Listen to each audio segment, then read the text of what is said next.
Good morning everyone. ये video वैसे shoot करने का प्लान नहीं था। इसके पहले हम लोग फीडबैक फाइनेंशियल डिस्कस करने का सोचा था मैंने, बट अभी आप देखेंगे एसजी फिनसर्व का कॉन कॉल हो गया है। अब उस कॉन कॉल में बहुत सारे इंपॉर्टेंट पॉइंट्स हैं, तो उसको डिस्कस करना बहुत ज़्यादा इंपॉर्टेंट है। तो सबसे पहले हम लोग क्या करते हैं, पहले इनकी थोड़ी सी हिस्ट्री के बारे में जान लेते हैं कि क्या चीज़ें चल रही थी। तो Q3 के पहले आपने देखा कि ये जो पूरा बिजनेस था आपके सप्लाई चेन फाइनेंसिंग की तरफ काम करता था। पिछले 1-2 क्वार्टर पहले काफ़ी अच्छे ग्रोथ के नंबर्स भी आते थे, इनका गाइडेंस भी बहुत ज़्यादा था, लगभग आई थिंक 50% सीएजीआर पे अगले 2 साल के लिए ग्रो करने की बात करते थे। 7,500 करोड़ का एयूएम या फिर 4,500 करोड़ ऐसा कुछ एयूएम करने की बात कर रहे थे। तो उसी के अकॉर्डिंग जो इनके पैट के नंबर्स की भी गाइडेंस थी वो काफ़ी अच्छा था, लगभग 200%, मतलब 200 करोड़ करने की बात थी आई थिंक FY26 में। उसको घटा-घटा के इन्होंने काफ़ी कम किया था और ऑन द ट्रैक चल रहे थे वो लोग अपने गाइडेंस को मीट करने के लिए। और there is a high probability कि जो इनका ओल्डर गाइडेंस था आई थिंक 125-150 करोड़ के बीच में है और अभी तक इन्होंने 80-90 करोड़ कर लिया है। तो वहां से there is a high probability कि ये लोग अपने गाइडेंस को मीट कर देंगे। तो ये सारी बातें हो गई अभी तक जो इन्होंने चल रहा था। अब यहाँ से आगे बढ़ते हैं। अब इस क्वार्टर में क्या किया है। अब इस क्वार्टर में इनका जो रहा है, बेसिकली आप देखिए इनका जो पूरा एयूएम का गाइडेंस था, जिसके कारण ये जो सप्लाई चेन फाइनेंसिंग करता है ये बेसिकली एससी फिनसर्व, इसके बिजनेस मॉडल में सभी को इंटरेस्ट आया था और इसी कारण से हमने भी डिस्कस करना स्टार्ट किया था। अब दिक्कत क्या हो गई कि पहले इनका आई थिंक FY26 के एंड में लगभग 4,500 करोड़ करने का गाइडेंस था, उसको घटाया उन्होंने, लगभग 4,000 करोड़ किया।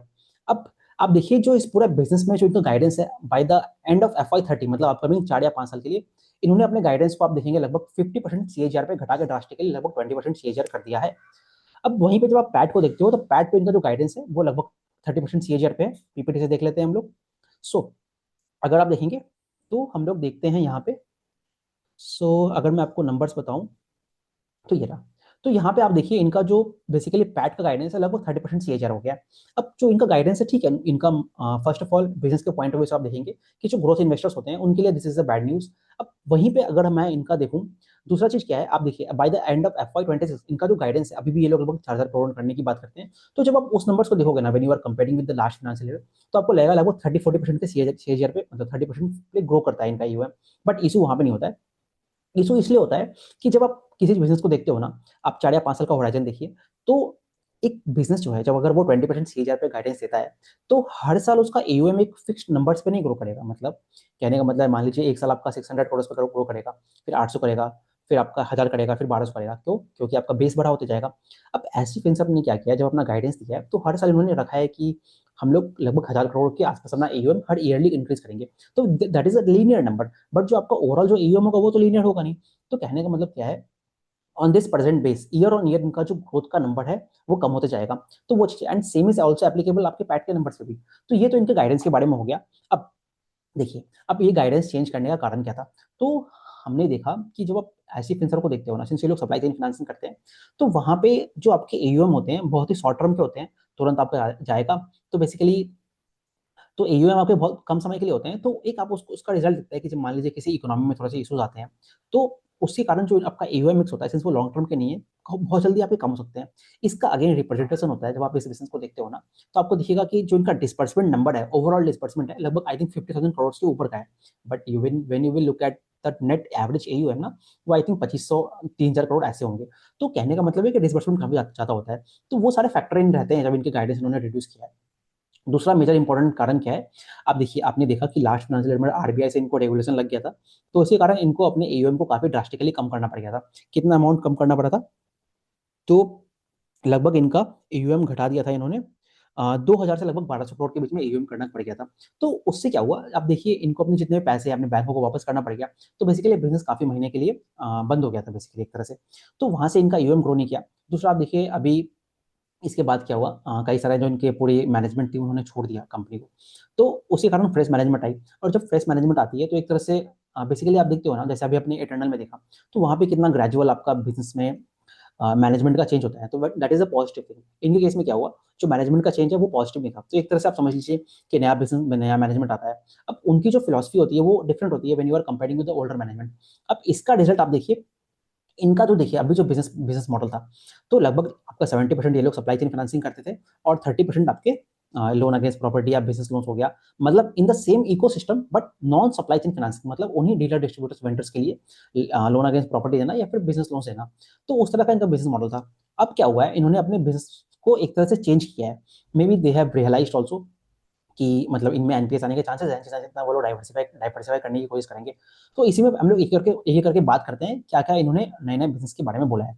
तो अब देखिए, इन्होंने पहला बोला है इनको आरबीआई से फैक्टरिंग का लाइसेंस मिल गया है। अब फैक्टरिंग और सप्लाई चेन फाइनेंसिंग में अंतर क्या है? दोनों ऑलमोस्ट एक तरह का ही लगेगा आपको। First of all, supply chain financing जो होती है, वहां पे एंकर का इन्वॉल्वमेंट होता है। अब एंकर के इन्वॉल्वमेंट से क्या होता है कि सिंस जो आपका रिस्क होता है ना, वो आपका एक तरह से जो वेंडर्स है उसका जो रिस्क है थोड़ा सा आपके एंकर पे आता है, मतलब एंकर की गारंटी हो जाती है इन अ वे, आप कह सकते हो। But in the case of factoring क्या होता है, वो भी similar kind of business model ही है, बट वहां पे एंकर का कुछ इन्वॉल्वमेंट नहीं होता है। It is just like a bill discounting कह लीजिए, रिसीवेबल्स की डिस्काउंटिंग कह लीजिए, तो उस तरह का मॉडल है। तो वहां पे कंपनी जाने की बात करता है, which is a good thing. But having said that, तो यहाँ पे जो एनपीएस के चांसेस होंगे आपके फैक्टरिंग के बिजनेस में ज्यादा होगा। अब ये इनको अभी बस अभी बेसिकली आरबीआई से इनको अप्रूवल मिला है। अब उस पर क्या करना है, ये लोग कहते हैं हम लोग बेबी स्टेप्स लेंगे और धीरे धीरे आगे बढ़ेंगे। तो जब वो होगा वो हम देखेंगे। इसके अलावा अभी ये लोगों ने क्या किया है, देखिए क्या होता है कि अब जैसे when you are coming in a investor call, तो वहां पे अगर आप ये कह देते हैं आके कि हम ये बिजनेस करने वाले हैं, तो उससे जो इन्वेस्टर्स होते हैं, अब जितना भी अपकमिंग क्वार्टर्स होगा वहां पे इनसे क्वेश्चन पूछे जाएंगे। तो आपको मैं दिखाता हूँ कि कौन कौन से इन्होंने बेसिकली बिजनेस में वेंचर करने की बात की है। सो अब हम लोग यहाँ पे आप देखिए, तो देखिए अब बेसिकली क्या है, जो जो ये सप्लाई चेन फाइनेंसिंग का मॉडल था इनका, एसडी फिनसर्व, दैट्स वाई इसी के कारण बेसिकली जो एसडी फिनसर्व था, एक डिस्टिंक्ट मॉडल था हमारे पूरे लिस्टेड स्पेस में। आई थिंक इस तरह का कोई और बिजनेस मॉडल था ही नहीं। एमरल्ड फाइनेंस जैसे एक पूरा एक different kind of business model हो जाता है एनबीएफसी में, वैसे एसडी फिनसर्व भी एक different kind of business model था। अब वहीं पे क्या होता है, आप देखिए इनका, अगर आप देखेंगे ये सारी चीजें, फैक्टरिंग ट्रेड्स, जो फैक्टरिंग मैंने आपको अभी बोला कि बेसिकली ट्रेड रिसीवेबल्स की डिस्काउंटिंग होती है, उस वाले मॉडल को कहते हैं, जो अभी आरबीआई से इनको मिला है। उसके अलावा लोन अगेंस्ट प्रॉपर्टी तो ये लोग पहले से देते थे। को लैंडिंग मॉडल, अब देखिए को लैंडिंग मॉडल क्या करता है, जैसे आप पूनावाला फिनकॉर्प को देखिए, एसबीएफसी को देखिए, जो कि हाउसिंग लोन्स में को लैंडिंग करते हैं, तो उस मॉडल पे जा रहे हैं। तो बेसिकली ये लोग रिटेल कस्टमर की तरफ चले गए ना। अब ज्वाइंट सिंडिकेशन क्या होता है, आपने हमने अभी एमरल्ड फाइनेंस के केस में भी देखा था, जहाँ पे वो गोल्ड सिंडिकेशन करते हैं, तो बाकी के लिए बेसिकली एजेंट्स की तरह से काम करेंगे, वहां से फी बेस्ड कमीशन मिलेगा। तो उन सभी बिजनेस में जाने की बात करते हैं। फिर बाकी डिजिटल लैंडिंग, तो बेसिकली फिनटेक प्लेटफॉर्म में जाने की बात करते हैं। तो और साथ ही साथ इन्होंने कुछ और भी चीजें की है। तो आपने देखा, ये जितने भी मैंने मॉडल्स बताए आपको, ये एक तरह से आप देख लीजिए कि डिटेल की तरफ जाने की फोकस कर रहे हैं। और दूसरा जो ये वाला स्लाइड है इनका, यहाँ पे ये लोग कहते हैं एसेट रिकंस्ट्रक्शन कंपनी, तो बेसिकली जो बैड लोन्स वगैरह होते हैं उस बेसिकली सेगमेंट में जाने की बात करते हैं। फिर अब आप सोचिए कि एक supply chain financing, why that business will go into the asset management company और अल्टरनेट इन्वेस्टमेंट फंड, जो कि आपकी नुवामा या फिर 361 या फिर आनंद उस तरह के बिजनेस में करते हैं। फिर इंश्योरेंस ब्रोकिंग हो गया, लाइफ और नॉन लाइफ में, और फिनटेक मॉडल। तो कहने का मतलब क्या है, अभी देखिए जब आपने ये दो स्लाइड देखी, तो आपको यहाँ से क्या लग रहा है कि जो ये सप्लाई चेन फाइनेंसिंग थी, या फिर 30% जो इनका नॉन सप्लाई चेन फाइनेंसिंग करते थे इन द सेम इकोसिस्टम, वो एक तरह से पूरा मॉडल ही चेंज हो गया ना। तो उसी कारण जब आप इस बिजनेस को देखोगे ना, तो ये जो बिजनेस था एक तरह से कैसे आपके लिए वो लुक्रेटिव होता है, वो थॉट प्रोसेस आपका चेंज हो जाएगा। अब जब मैं इस बिजनेस को देखूंगा, तो मैं इसको एक तरह से डाइवर्सिफाइड एनबीएफसी की तरह देखूंगा। You can call it like a Poonawalla Fincorp और एनी अदर बिजनेस। तो मैं उसको वैसे देखूंगा ना। तो मैं जिस तरह से इसको सप्लाई चेन फाइनेंसिंग की तरह से देख रहा था, तो वो तो इन्वेस्टर्स होंगे, दे वोंट बी हैप्पी। अब ये तो मैंने आपको बताया कि ये लोगों ने क्या बिजनेस को डाइवर्सिफाई करना चाहते हैं। एक तो ये इशू हो गया कि आपका जो मॉडल है वो चेंज हो रहा है। दूसरा इशू ये है कि they are not clear about this particular thing. Why? Because ये लोग कहते हैं कि they have put all this things in the PPT, because these are discussion stage पे है, मतलब एक्साइटमेंट में इन्होंने पुट कर दिया है। सो अब देखिए, जब आप एक्साइटमेंट स्टेज पे पुट कर देते हो, तो बेसिकली क्या होता है कि आप एक तरह से इन्वेस्टर कम्युनिटी को आके एक तरह से बोल दे रहे हो कि हम ये सब करने की बात करते हैं। अब एट द सेम टाइम ये लोग कहते हैं कि आने वाला 2 या 3 साल तक इसमें कुछ भी चीजें नहीं होने वाली है, मतलब 1 रुपए भी खर्च नहीं होने वाला है यहाँ पे। अब at one point you are putting all these things in the investor presentation and telling to the world, and at the same time आप ये भी कह रहे हो कि हम इस चीज में कुछ आगे काम नहीं करेंगे। सो व्हाट काइंड ऑफ आप बेसिकली किस तरह की क्लैरिटी देना चाहते हो, तो वहां पे कंफ्यूजन हो जाता है ना। तो ये इनके नए प्रोडक्ट्स के बारे में हो गया। अब हम लोग और भी कुछ चीजों को, इंपॉर्टेंट चीजों के बारे में बात करते हैं। ओके ओके, हाँ, अभी जब जैसे मैंने गाइडेंस के बारे में आपको बात बोला, वहीं वहां पे भी कैसे मिक्स सिग्नल्स होते हैं। तो मैंने आपको बताया कि ये लोग 20% चीजें पे ग्रो करने की बात करते हैं। तो उसके पीछे जो थॉट प्रोसेस था, एक तो मैंने आपको आरबीआई वाला चीज बताया। दूसरा थॉट प्रोसेस ये है कि इनका, कि एक तरह से जो इनकी नई मैनेजमेंट है, नई टीम आई है, वो बेसिकली एक तरह से ग्रेजुअल कंजर्वेटिव अप्रोच लेकर चला जाता है। क्योंकि ये लोग नहीं चाहते हैं कि हम लोग एनपीएस वाले चीजों में फंसे हैं। एंड एनपीए क्यों हो सकता है, मैंने आपको बताया, जैसे फैक्टरिंग बिजनेस में जा रहे हैं, वहां पे एनपीएस बढ़ने के चांसेस है। अगेन इकोनॉमी होता है, जैसे हमने देखा माइक्रो फाइनेंस के जो इश्यूज होते हैं वो आपके पर्कुलेट कर जाते हैं आपकी हाउसिंग फाइनेंस बिजनेस के अंदर भी, जैसे हमने होम फर्स्ट फाइनेंस में देखा था लास्ट ईयर, और आई थिंक इस क्वार्टर में उनका एनपीएस बढ़ा है। तो आप देखते हैं ना कि वैसे वो सारी चीजें पर्कुलेट हो जाती है, तो बिजनेस जो है वहीं पे अपने बिजनेस है, इसलिए वहाँ पे कंजर्वेटिव अप्रोच लेके चलने की बात करता है। सो ये हो गया। अब तो अगेन वहाँ पे भी ये लोग ये कहते हैं कि एक तो ये लोग कंजर्वेटिव अप्रोच कहते हैं कि 20% सीएजीआर पे हम लोग ग्रो करने की बात करते हैं by the end of FY30। At the same time ये लोग कहते हैं कि डिपेंडिंग अपॉन कि बिजनेस कैसा करेगा, इकोनॉमी की हालत कैसी होगी, हम लोग अपने गाइडेंस को बीट भी कर सकते हैं। So again what you are trying to say. और दूसरा चीज क्या है, आप देखिए पिछले 2 या 3 क्वार्टर्स में इन्होंने अपने गाइडेंस को कई बार रिवाइज कर लिया है। बहुत पैट के नंबर थे, पहले लगभग 200 करोड़ करना था, वहां से 150 आई थिंक, फिर 120 130 करोड़ पे किया है। तो पैट के नंबर से भी गाइडेंस को आपने कई बार रिवाइज किया है, वैसे परफॉर्मेंस भी नहीं दिया है। सिमिलरली आपके एयूएम के नंबर्स पे हमने गाइडेंस को कई बार रिवाइज किया और वैसा परफॉर्मेंस नहीं दिया है। तो अगेन, तो जब इस तरह की चीजें चल रही हैं और जब एक नया मैनेजमेंट आया है, तो आप FY30 तक का गाइडेंस देख क्या क्यों मतलब दे कैसे सकते हो? तो यही क्वेश्चन बहुत सारे इन्वेस्टर्स का था। तो तो इससे बेटर होता है कि ये लोग शॉर्ट टर्म में गाइडेंस देते, 1 या 2 साल के लिए गाइडेंस देते और उसको फुलफिल करते, फिर उससे आगे बढ़ते। So these are the things. अब ये चीज है। अब इसके अलावा मैं बात करता हूँ आपसे लेवरेज के बारे में। अब देखिए, अगर आप इस बिजनेस को देखोगे तो आप और अच्छे से आपको क्लियर हो जाएगा। सो अभी मैं अगर आपको प्रेजेंट इनका लेवरेज बताऊं, तो you can simply calculate from here. So हाँ, यहाँ देखिए, तो आपको यहाँ पे दिख रहा है कि जो इनका पूरा इक्विटी बेस है लगभग 1100 करोड़ के आसपास है। अब जो टोटल डेप्ट है लगभग 2100 करोड़ के बीच में है। अब आपको डेप्ट बाई इक्विटी निकालना है, तो आप निकालिए, लगभग 0 पॉइंट कितना आ जाएगा, 0.9 के आसपास आ जाएगा ना। हाँ, 1.9 ऑलमोस्ट 2 आ गया। तो मतलब बेसिकली कहने का मतलब है इनका लेवरेज 2 है। अब ये इंपॉर्टेंट क्यों है? तो देखिए, अभी हमने पूनावाला फिनकॉर्प को रिसेंटली डिस्कस किया था, तो वहां पे आपने देखा कि उस कंपनी का जो लेवरेज रेशियो है लगभग 4.25 है, और उसको लगभग 4.75 इस तरह से बढ़ाने की बात करते हैं। तो जब आप एनबीएफसी को देखते हो ना, फाइनेंशियल्स को, तो अलग अलग जो एनबीएफसी है सबका जो लेवरेज रेशियो होगा वो अलग अलग होगा। ऐसा क्यों होगा? पूनावाला फिनकॉर्प इतना ज्यादा क्यों कर पाता है? क्योंकि उनका एक डाइवर्सिफाइड बिजनेस मॉडल है, वहां पे सिक्योर प्रोडक्ट्स आ गए हैं काफी सारे। तो वहां पे जो रिस्क एपेटाइट होता है, एनपीएस बढ़ने के चांसेस होते हैं, वो कम हो जाते हैं। जैसे कि उनका गाइडेंस भी है अपने क्रेडिट कॉस्ट को लेके। तो और वहीं जब आप सप्लाई चेन फाइनेंस में एसजी फिनसर को देख रहे हो, तो यहाँ पे सिंस एनपीएस आने के चांसेस काफी ज्यादा है, ऑल्दो इनका अभी तक कोई एनपीए आया नहीं है। जैसे अभी आप देख रहे हो, जैसे ये लोग डाइवर्सिफाई करेंगे, there is a high probability की कुछ भी दिक्कत होने से एनपीएस आने के चांसेस हैं। तो वहां पे, और ये लोग वैसे ये B2B फाइनेंसिंग करते हैं, मतलब वेंडर्स वगैरह को लोन देते हैं ना, रिटेल तो है नहीं।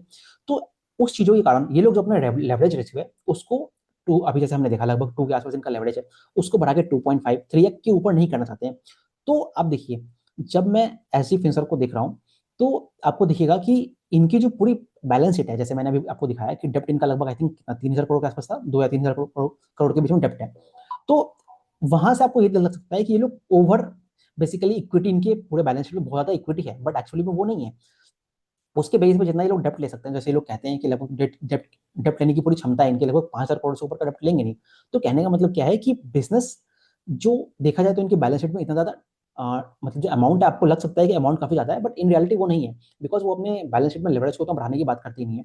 तो जब आप लेवरेज बढ़ाओगे ही नहीं, तो आप जो नए नए फ्रेश लोन्स दोगे नहीं, और जब आप फ्रेश लोन्स दोगे नहीं, तो आपको जो एयूएम होगा, एयूएम का ग्रोथ होगा वो कम होगा। तभी तो आप इनके एयूएम का जो नंबर है, गाइडेंस है, वो लगभग 20% सीएजीआर पे आपको दिखता है। अब देखिए, ये हो सकता है, जो मेरा थॉट प्रोसेस है, कि पहले कुछ क्वार्टर्स में कंपनी जब एग्रेसिवली अपने लोन बुक को ग्रो कर रही थी, तो वहां पे ये लोग अपने, इनके थॉट प्रोसेस होगा कि may be we can also increase the leverage to 4x 5x in the case of SC fins और in the case of supply chain financing also. But इन्होंने आगे जाके देखा कि वो चीज यहाँ पे पॉसिबल नहीं है, क्योंकि हर बिजनेस तो अलग अलग होता है। तो ये कारण हो गया। अब इसके अलावा हम लोग बात करें, हाँ, अब एक और चीज देखिए, जैसे अभी आप देख रहे हैं कि इस बिजनेस में अभी लगभग शेयर वारंट्स आने वाले हैं कुछ, इनकी जो फैमिली है एपीएल अपोलो ग्रुप की, तो वहां से लगभग 300 से 400 करोड़ रुपए की फ्रेश इक्विटी इनके बैलेंस शीट पे आने वाली है by the end of FY30 FY26। तो वो भी पैसा आएगा, तो वहां से भी लेवरेज कैसे रहेगा वो चीज हमें देखना पड़ेगा। तो ये सारी कुछ बातें हैं इस बिजनेस के बारे में। तो ओवरऑल तो आपने देख लिया कि हमने सारे इश्यूज को डिस्कस कर लिए। तो अब ये सारी चीजों को डिस्कस करने के बाद हम लोग कुछ एक पर्सपेक्टिव देखते हैं। तो आप बिजनेस को देखिए, अब बिजनेस को देखेंगे हम लोग। अभी इनका जो प्राइस बाई बुक है लगभग 2 के आसपास मिलता है इनको। अब आपने देखा पूनावाला फिनकॉर्प को लगभग 4-5x मिलता है। आप देखते हो क्रेडिट एक्सिस ग्रामीण को भी 3-4 या 5 मिलेगा, अरमान फाइनेंशियल को भी उतना मिलेगा।